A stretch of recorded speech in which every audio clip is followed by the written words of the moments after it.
What's going on, sports fans? You're listening to the Crossover Podcast, where we cover all the latest and greatest topics, crossing over from sport to sport. We got a lot to talk about, so let's go ahead and kick off. Now, obviously, we got a big sporting event going on this weekend, the Waste Management Phoenix Open. I know it's what's on everybody's mind. All jokes aside, Super Bowl 56 happening on Sunday. Hey, shout out to Scottsdale, though, for real. If you guys never watched that tournament, a lot of fun. The 16th hole, big time action. But let's go ahead and break down Super Bowl 56. We got the Los Angeles Rams and the Cincinnati Bengals. So I want to get your guys' picks and a brief synopsis of the game. Pancho, we'll start with you. I'm excited for it. I think it's going to be an exciting Super Bowl. Really could go both ways. I see the Rams blowing this out, but I can also see the Bengals coming in and putting up an upset. So I'm just here to enjoy a good game that really don't have too much of a favorite in for myself, but definitely two exciting teams that I'm getting ready to play. So I'm gonna give my call. I think the Rams are gonna come out and win it. Matter not though. Dre, what say you? Well, just like Poncho's game, I think both of these teams deserve to be in there. They both have played really hard. I want to give it to the Rams because I want my boy Vaughn to get another one. I want Odell to get one to shut everybody the hell up. And then I also think Stafford and Coop both deserve the hell out of it.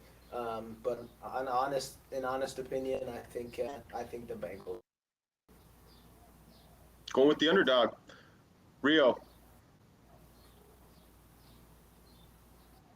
I think I'm the same way. I think it's hard to go against the Bengals. They got all the momentum right now. We tend Also, like the number that is the Rams tend to play close and they come from behind. And I mean, as all of us know, playing sports, when you got momentum and that team is rolling, they've been steamrolling in the playoffs. It's hard to stop them, right? And if you're playing catch up week after week, eventually that's going to catch up to you. I just think the Bengals pull this out. It's going to be a close one, I think. It's all depending on the offensive line versus that defensive line. I think that's just the matchup of the whole entire game. If can somehow a little bit. I like them.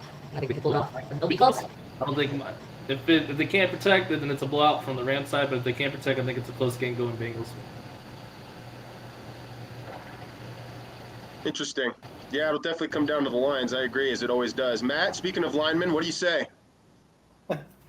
Yeah, I agree with Dre and Mario. Sorry, Pancho, but it is the Bengals will bite you in your butt for taking the Rams. I got Joe Burrow, man. He's as good as they come. Second year, towards year, and he's not putting up huge numbers, but they're getting it done, and the Bengals defense has been playing really well. Rams got, but so do the Bengals. And besides Jalen Ramsey, I don't think they have, both DBs are kind of weak. So, as they alluded to, the Bengals give up a lot of sacks.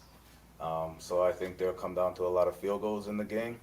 But yeah, I do think the Bengals are gonna be celebrated. I haven't won a playoff game in 31 years, so you might as well win the Super Bowl if you're gonna do it. So. Yeah. Well, it sounds like we're going to be split on this because I'm going with the Rams. To me, it just seems like it's their time. Second Super Bowl in 5 years. I think they have the more experienced coach, even though he's a young man. I think they'll be able to get pressure on Joe Burrow without having to send extra guys, which will be huge. Be huge in terms of covering that passing game. You have one of the best corners in the league get to follow Jamar Chase around, and like I said, since they probably won't have to send extra guys, you can throw a couple guys over the top too. So the Bengals are hot right now. Joe Burrow he's as tough as they come. He's as accurate as they come. But It just feels to me like it's the Rams' time. And with that being said, we're going to go around the horn, and just with one name, I want an MVP for the game. I'm going Cooper Kupp. Rio? If I'm with my pick of Bengals, it's Joe Burrow. Pancho.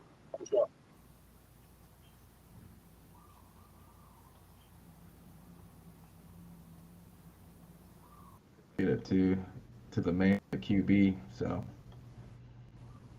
I think Matt's gonna. So, Matt, yep. Dre, and then Matt. Yeah, I'm going Matt Stafford. Even though you're like picking the Bengals, you're going with Matt Stafford? So you admit they're gonna win. Wow. 400 yards, 4 touchdowns, and a loss, or what? Exactly. What you say, Matt? I like either Joe Burrow. Ooh, yeah. Could be the difference maker, actually, in the game. You know, a lot of people sleep on Joe Mixon. He's been pretty solid his whole career, so I like that Right. pick. I like that pick a lot. I didn't even mention him in my Bengals pick, but yeah, he's playing Right. the best he's played since. So Right. Well, speaking of the quarterbacks, we got 2 guys here that are kind of obviously at different stages of their career. You know, Matt Stafford, he was kind of stuck in a hole there for a while in Detroit, and honestly, probably has been overlooked his entire career because of that, as being one of the upper echelon quarterbacks in the league. And then we have a guy in Joe Burrow who, young, talented, extremely accurate, led the league this year in accuracy. So I ask you, which quarterback's legacy is more on the line here? Who needs a win more for their legacy? A lot of people would say Matt Stafford just because he's older, but you got to remember Aaron Rodgers might be out of the NFC, Russell Wilson might be out of the NFC. There's not a lot of guys in the NFC I'm seeing that are going to give Matt Stafford and the Rams a lot of fight in the next coming years. Joe Burrow's got to go through Patrick Mahomes, Josh Allen, Lamar Jackson, Justin Herbert, potentially Aaron Rodgers, potentially Russell Wilson. So, I mean, even though he's young, these opportunities don't come around that much. So who needs this win more? Matt, we're going to start with you this time. I mean, we might as well keep the name going. I'm gonna say Matt too. So, yeah, you know, I mean, everyone's saying it because I mean he's been in the league longer. You know, Joe Burrow, this is only his second year. He has a college championship, so I mean they know he's a winner. And you know this is Stafford's time to prove it. And if he doesn't, then it's you know he's gonna keep the same label that he usually does. And you know he just doesn't. I mean he's a hell of a player. You know he's done a lot, but he's got to shake that, as they call choker. Yeah. Name off it. So True. I mean, in his first postseason appearance, he has made some pretty clutch plays going down the stretch in a few of these games. But I hear you. I think Matt Stafford is the logical choice. Rio, what say you? I think it's Stafford over Burrow, and I mean, to me, Burrow's a young surgery in that second year of playing. Stafford up to 13 years in the league. Obviously, terrible line teams that he was a part of, but I think for legacy's sake, I think it's more right. And this moment right now, I think impacts more Stafford. Opportunities. Yes, he has to go through the AFC quarterbacks that are young and prime too, but he has a better chance of making his Stafford. You don't know how much longer he has.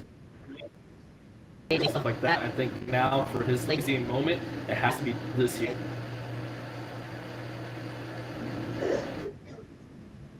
Hard to argue, Dre.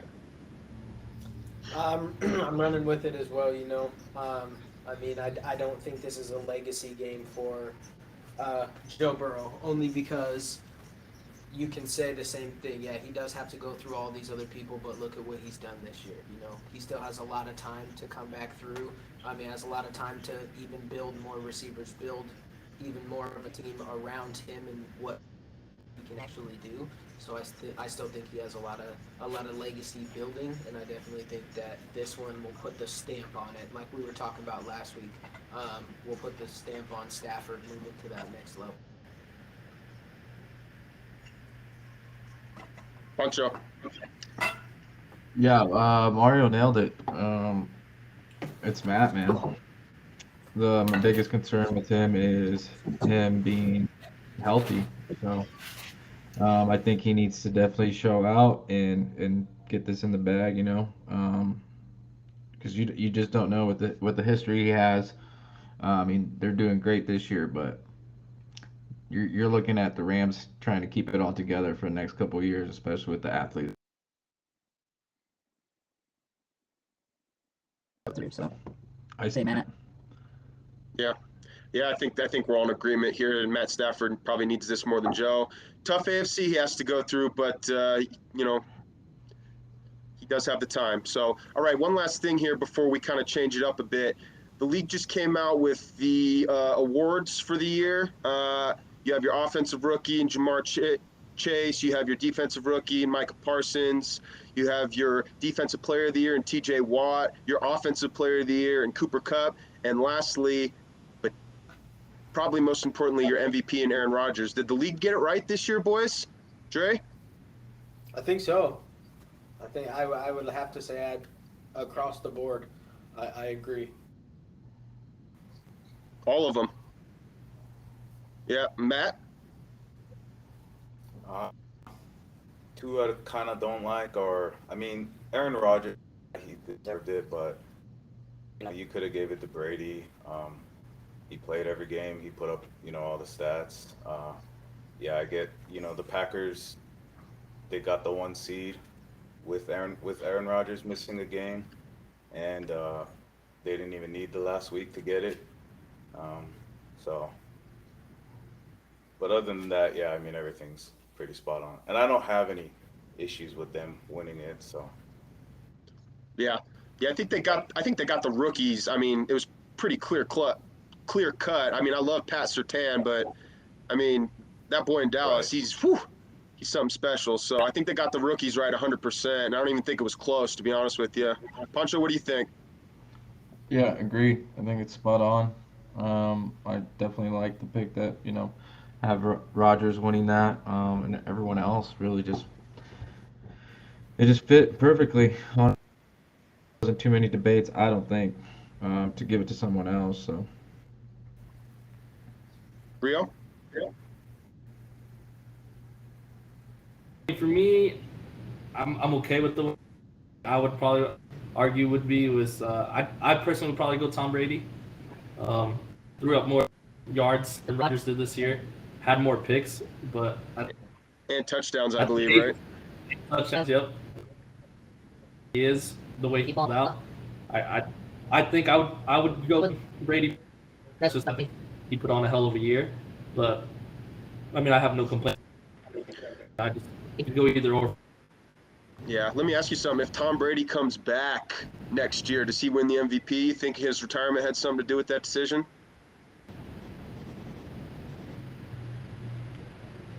No? I think it would have to be the makeup of the team. You know, it's depending who he has to throw to. Tampa Bay, Yeah.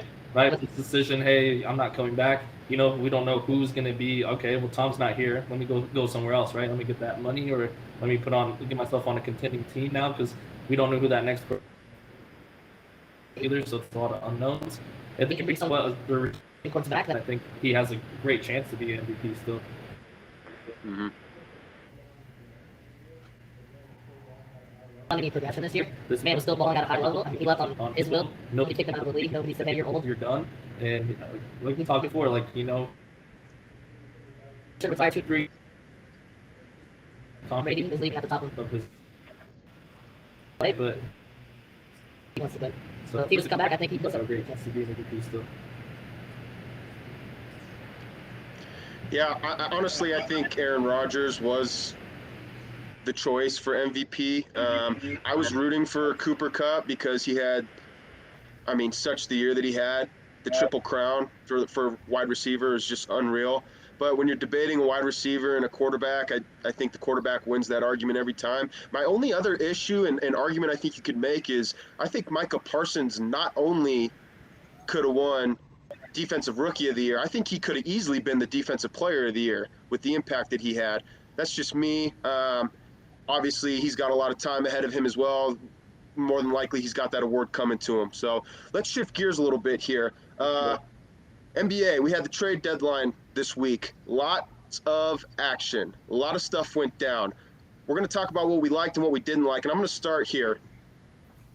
So obviously the big one is the Sixers and the Nets, right? I mean, one guy's reporting that they're not going to trade, then got another guy saying they're definitely got something in the works here. The Sixers gave up a lot. However, I do like the trade for both teams. One, the Nets got, they got a couple of first-round picks.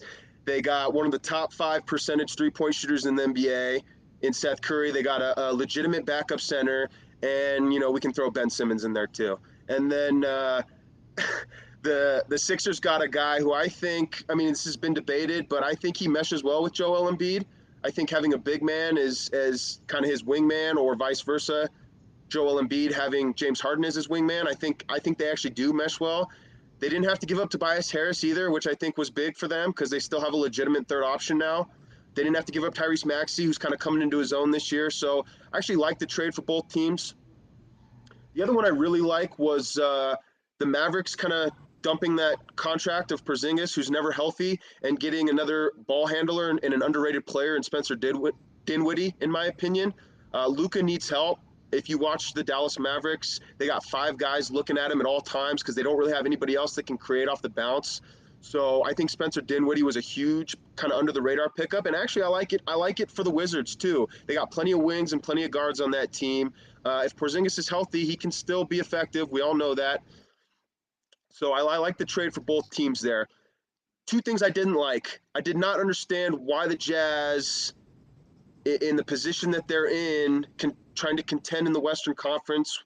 I understand Joe Ingles is hurt, but he's been a key cog in that team since he's been there. I didn't understand that. I didn't understand the Kings giving up on Tyrese Halliburton already. He's a young, talented kid. They did get Sabonis, who's also good. I didn't understand those two. CJ McCollum was kind of neutral for me. He went from one lower Western Conference team to another. So that one's kind of whatever. But I think the Cavs picked up a nice guy in Karis LeVert. They're kind of making a come up. So that's kind of what I saw the trade deadline is. Pancho, what do you think? It's kind of how you broke it down. My biggest one is obviously the Nets and the 76ers. Everything else was kind of to me, you know. I think the 76ers did a great job of being able to acquire Harden. I think that's a piece that Joel needs there. And I think the whole situation with, I don't know what the hell, but it hasn't been a highlight. Put all 3 of those guys together. So It just sounds like it's a toxic relationship. Very attractive girl, but some not really trying to deal with it. So, with everything else, I think we'll see what happens when they start playing. But, I think with Joel having that presence in Harden, he is going to lose a couple shots, obviously, but I think it's going to help that team very well. And like I said, the other trades, nothing is too crazy for me, as far as those trades of where I'm wowed, so. Matt, what do you think?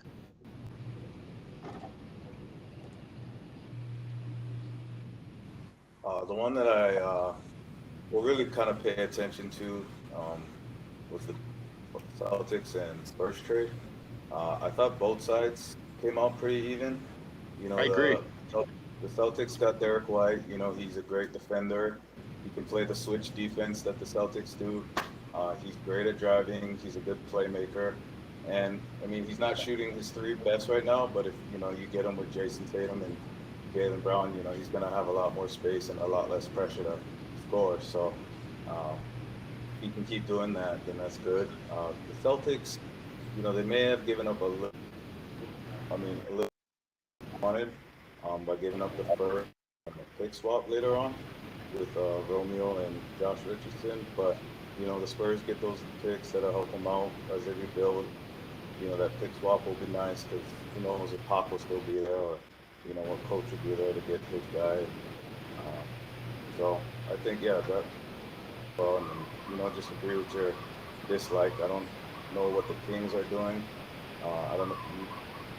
Probably trading your second best player, probably behind Fox, for A kid who's on the come up too.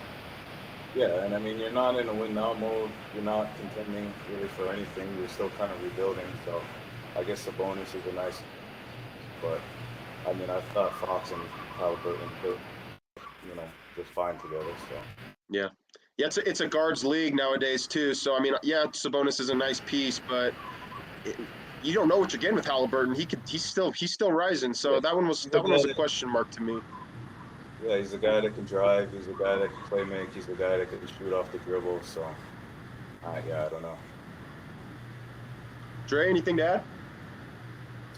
No, not really. I only really paid attention to that Harden trade, which I also agree I think was a good trade on both sides. I'd like to see James go back to his Rocket days and playing ball in those days, and I think with having Joel Embiid, he'll actually be able to start playing like that again. And I think it's going to be fun to watch James Harden play basketball again. Yeah, I think Doc Rivers, who's one of the better coaches in the league, I think we can all agree on that. Will definitely know how to use James Harden. You know, he's an over dribbler. He takes bad shots, but again, the Sixers don't really have a guy who dominates the ball. So I think it's a good fit. Rio, what do you say?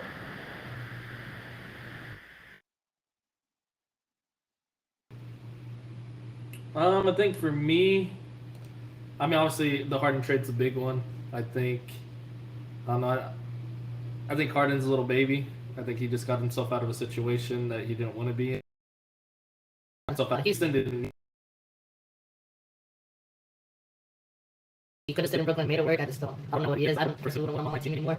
But I think the most underrated trade of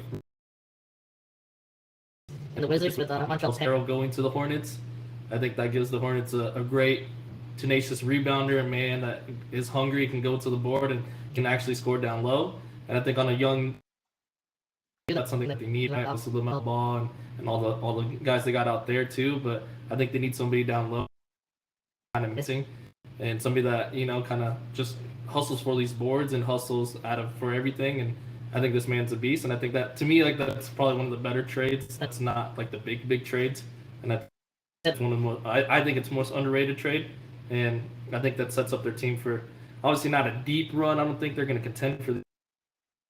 Not this year. Yeah, not this year, but it gives them pieces to keep on building off of, and I think they're making the right moves on that one. I agree 100%. I think that's an underrated trade. I think he's an underrated player, to be honest with you. So, and he's a guy that they're kind of missing just with his nastiness right now. So I agree. I think that was a good piece. So as we go down the stretch here, who do we like as far as winning it all, and who do we like taking home the MVP? Rio, we'll start with you.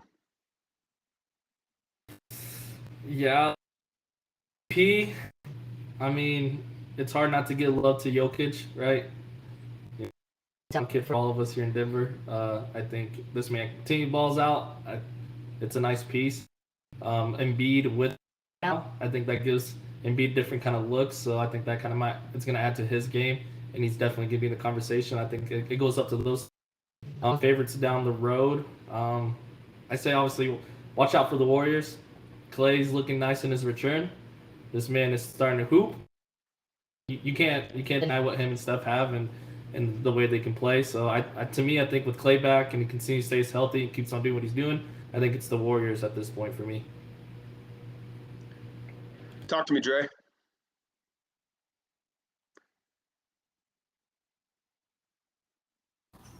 Man, I want it to be the Suns. The Suns are playing ball right now.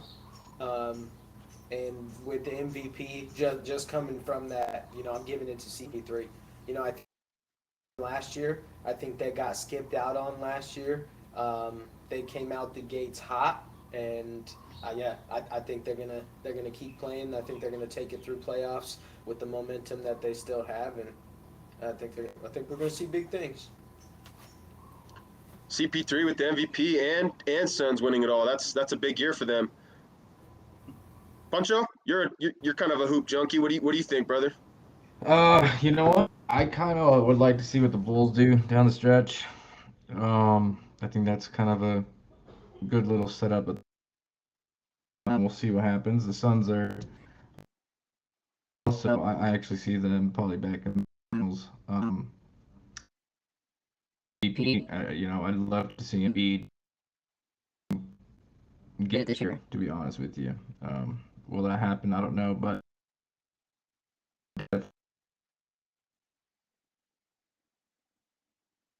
Manifest itself to that.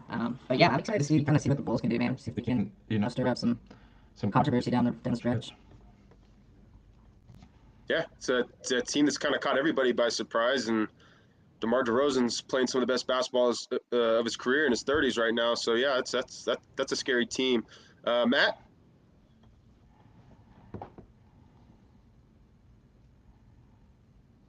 Yeah, that's a good call, Bulls, but I mean, to me, I just think the Bucks and the Suns are gonna go back for it again. I think we're gonna have another rematch. I mean, Giannis is a freak, literally. He's getting better and better, surprisingly.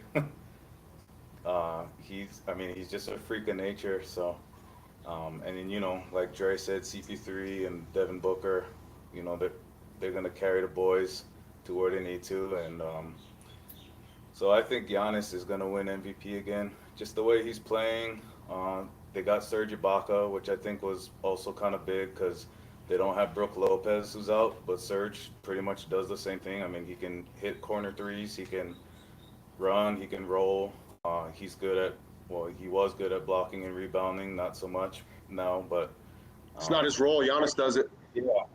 yeah, he doesn't need to now. So, and with the Nets and the East, how it kind of is now, I mean, I think the Bucks can steamroll with the guys that they got. Yeah. So for me, my pick would be the Nets. However, Katie's health is in question. We don't know how the trade's going to pan out. Obviously, the Kyrie situation is up in the air. So only being able to play half the playoff games would be. I mean, it's not really making a huge impact right now during the regular season, but come playoff time, that would be huge if he could only play half the game. So because of the questions surrounding the Brooklyn Nets, I have to go with the Suns this year. I think that experience last year was tremendous. CP3, Devin Booker is the best player on the team. CP3 is their leader. DeAndre Ayton is a freak on the inside. I think Mikal Bridges is definitely up and coming as well. And the reason I think it's going to be the Suns and the Bucks again, but I think the reason I give the nod to the Suns this time is just because they got a couple young guys who are getting older. I think obviously nobody can stop Giannis, but Bridges is kind of showing himself to be one of the upper echelon wing defenders. Now that doesn't mean he's going to shut Giannis down, but he'll make it tougher on him than a lot of guys would. So I give the nod to the Suns this year. As far as my MVP goes, I have to agree with Mario, and it's not just hometown love. Jamal Murray out all year. Michael Porter Jr., that questionable back. Jokic has the Nuggets in playoff contention right now as a middle of the pack seed, playing with a bunch of reserve players and G leaguers and 10-day contract guys. I mean, he's putting up better numbers than he did last year. He sees the game, maybe other than Chris Paul and LeBron, better than anybody in the league. I truly believe that he's worthy of being the MVP this year. Obviously, Steph's in the conversation. Giannis is going to be in the conversation for the next 10 years, but I have to give the nod to Jokic this year. So that's just where I'm coming from. Last thing we're going to talk about here, and what's that? I said, Yeah, no, I don't think any of us would. But so sticking on the same basketball theme, and we'll make it quick here. But I just want a couple favorites going down the stretch here. We're coming into March Madness. We got about 8 teams. Any of them could win it. A lot of parity this year. So I want to know what you guys are thinking. I'll start. I got 3 teams to kind of keep an eye on. I really like Purdue. I know they just got spanked the other night by Michigan, but I think that'll be good for them in the long run. They have the best guard in the country in Ivy. They're big on the inside. They got a bunch of Indiana shooters. I really like them coming down the stretch. Kentucky's scary, man. They got some upperclassmen this year. They're very athletic. They got 2 pass first point guards. Keep an eye on them. I also really like, and this isn't going to surprise anyone, I think Duke has a very big and athletic team this year. One thing that Coach K has always done a really good job of, both with Team USA and college basketball, is he coaches to the players that he has. He does not make players adjust to him. So one thing he's done a really good job of this year is, if you watch Duke play, they get up, they pressure the ball, they get up in you, they guard, and they try to work it inside to Paulo Banchero, who's probably going to be the second player taken in the draft, and big old Williams in there. So those are 3 teams I like. Obviously, KU's in the conversation. Auburn's probably the most talented team in the country, but if I had to give the nod to anybody, I would say Purdue edging out Kentucky and Duke just by an edge. KU boys, we'll talk to you next. Pancho, what do you say? This, but yeah, Kentucky's probably where it's at for me right now. I have to say that, but yeah, they showed a lot, especially when we played them. I think they're all around just there. They're going to be able to bring it with anybody. Guys, it's difficult dealing with that and speed. So honestly, I do believe Kentucky's one of the sleepers. If not, can go all the way for sure. Um, Same thing, right? Auburn or Gonzaga are looking good as well. I love the momentum Auburn has. I love the coach. I just think it's huge in the last few weeks and definitely into March to have that momentum going in. So yeah, I would say the teams are pretty much. I definitely would love my Jayhawks to be a part of it. I just I don't think we have the team to make that happen, unfortunately. And at those other 3 teams. So Right now, I'm going Kentucky just because I see just what I saw the last few weeks. So yeah. So here's the thing about KU before I pass it off to you, Mario. Their wing play has been really good this year with Abaji and Brown, and Jalen Green's kind of starting to come into his own. The point guard play has been very inconsistent. Remy Martin, I think, has been disappointing this year. I think we can all agree on that. Harris is not going to blow you away, but he's not going to hurt you either. But in the Big 12, you got to have good point guard play, and we all know that McCormick is one of the most hot and cold players in college basketball. He'll some days he'll look like he's going to play in the NBA, just how beast he is, and then other days it's like, man, this guy can't even catch the ball. So yeah, I think there's just too much question for your Jayhawks. What do you think, Rio? I mean, I agree. I mean, obviously, my feelings towards McCormick. I think he is probably one of our worst centers we've had in a long time. That's saying something too. Like we produced some really good centers as of late. Really and good. I just think he's just not one of them, and I think he came in with high hopes and he just hasn't produced. I don't know.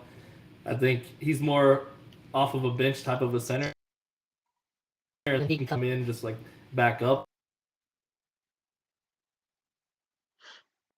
And that's what's lacking with KU. Same thing. I think ball handling wise, like we're just missing that it factor. Like we've talked before. Ochai Bachi, like that man's our primary scorer.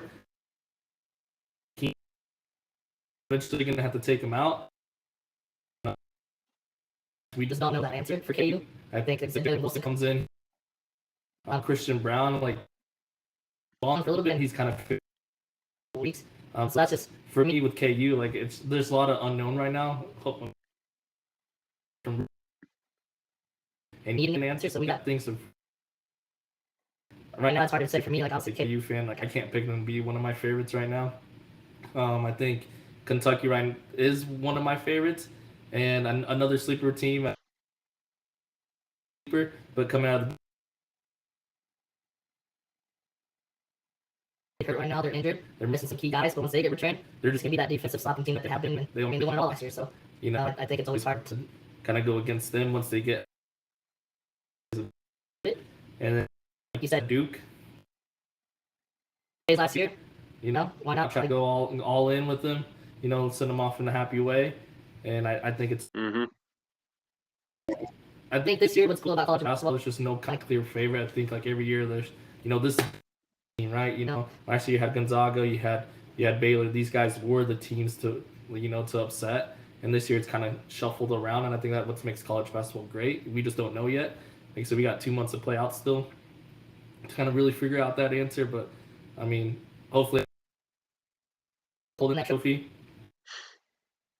Not KU.